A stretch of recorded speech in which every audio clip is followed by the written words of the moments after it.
అన్నట్టు నువ్వింటికొచ్చినప్పుడు వీరు గురించి చెప్పావు కదా? అదే జీ హాస్పిటల్లో కనిపించాడని. ఆ విషయం గురించే నీతో మాట్లాడదామని వచ్చాను. నువ్వు వెళ్ళాక నేను వీరు గురించి అడిగాను. అసలు తను ఆ విషయం గురించి నేను వీరు సార్ని అడిగాను పెద్దోరు. సారు నేను అనుమానిస్తున్నట్టు ఫీల్ అయ్యారు. దాని గురించి రుద్ర సార్ని కూడా అడగమన్నారు. కానీ నాకే ఇష్టం లేక ఇంకా ఈ విషయం పొడిగించడం మంచిది కాదు అని వచ్చేసాను. అసలు ఏం జరిగింది? జరిగిందేదో జరిగింది. ఇప్పుడు అవన్నీ ఎందుకు పెద్దోరు? వదిలేయండి. అదేమంత పెద్ద విషయం కాదులేండి. మిమ్మల్ని ఇలా రోడ్డు మీద నిలబెట్టి మాట్లాడడం నాకు చాలా ఇబ్బందిగా ఉంది. ఇంట్లోకి రండి పెద్దోరు. నేను రాలేనని చెప్పాను కదా గంగా. నా కూతుర్ని బాధ్యతగా చూసుకుంటానని చెప్పి ఇలా ఇంట్లోంచి గెంటేశారేంటని మీ అమ్మగారు ప్రశ్నిస్తే చెప్పడానికి నా దగ్గర సమాధానం లేదు. అందుకే వెళ్ళిపోతున్నాను. ఒక్క విషయం గుర్తుంచుకో, నీకెప్పుడు ఏ అవసరం వచ్చినా ఏ సహాయం కావాలన్నా ఈ పెద్దోరుంటారు. నేనే కాదు, నిన్ను కోప్పడినా దూరం పెట్టినా రుద్ర తన బాధ్యతని మాత్రం ఎప్పుడూ మర్చిపోడు. ఎవరినైనా సరే ఒక్కసారి నా మనిషి అని అనుకుంటే వాళ్ల కోసం ఎంతైనా చేస్తాడు. వాడి ప్రేమ ఆత్మీయత కంటికి కనపడవు, కాని రక్షణలా మన చుట్టూనే ఉంటాయి. నువ్వు ధైర్యంగా ఉండమ్మా, సరేనా? వెళ్ళొస్తాను. ఒక్క నిమిషం పెద్దరు.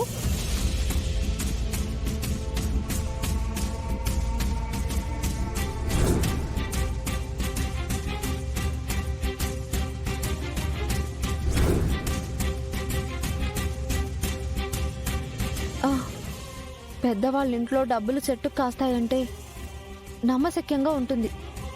కానీ పేదవాళ్ళ ఇంట్లో చెట్టుకు డబ్బులు కాస్తే అది అనుమానంగా ఉండడమే కాదు, అవమానాలకు కూడా దారి తీస్తుంది. నా పట్ల బాధ్యతగా ఉంటే పర్వాలేదు, కానీ నా కుటుంబ భారాన్ని కూడా మోస్తాను అంటే నాను తీసుకోలేను పెద్దోరు. నాకు నా కష్టంతో వచ్చే సంపాదన చాలు పెద్దోరు. అభిమానంతో చేసే సహాయమైనా సరే భిక్షలాగే అనిపిస్తుంది.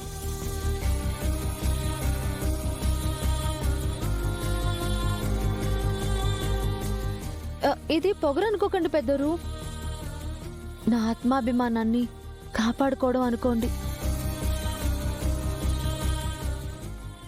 తీసుకోండి. నీలో ఈ గుణమే నాకిష్టం గంగా.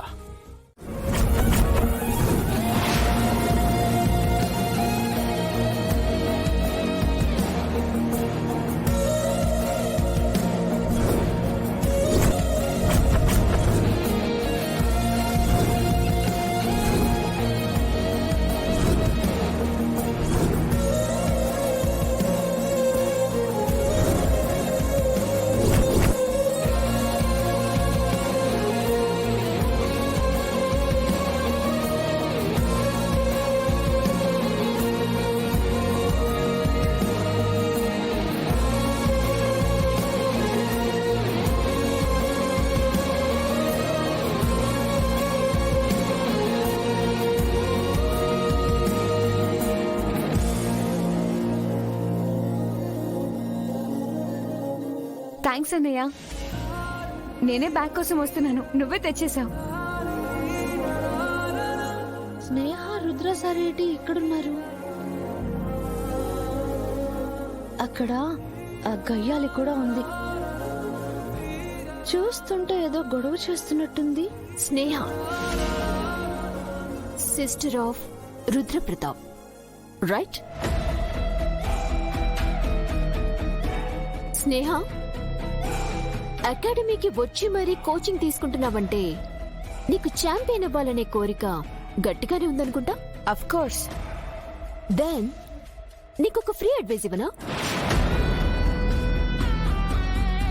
నువ్వు ఛాంపియన్ కావాలి అనుకుంటే నాలాంటి ఛాంపియన్స్ తో ఫ్రెండ్షిప్ చేయాలి,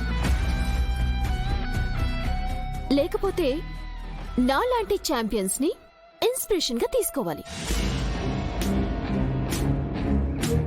అంతేకాని ఇలాంటి ఎక్స్ ఛాంపియన్ ని సపోర్ట్ గా చేసుకుని ట్రై చేయకూడదు. ఆ ఎక్స్ ఛాంపియన్ నీ అన్నయ్య అయినా సరే. Because loser is always a loser. వాళ్ళ నెగటివిటీ నీ మీద పడే ప్రమాదం ఉంటుంది. ఆ నెగటివిటీని నా లైఫ్ లో నుంచి దూరం చేశాను కాబట్టే నేను సక్సెస్ అవ్వగలిగాను. See Paru the champion.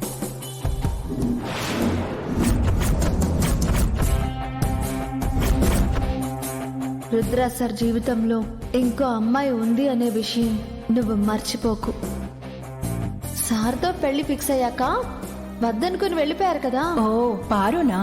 ఈ గయ్యాలే సార్ ప్రేమించిన పారునా? దీనికి ఎంత పొగరు కాకపోతే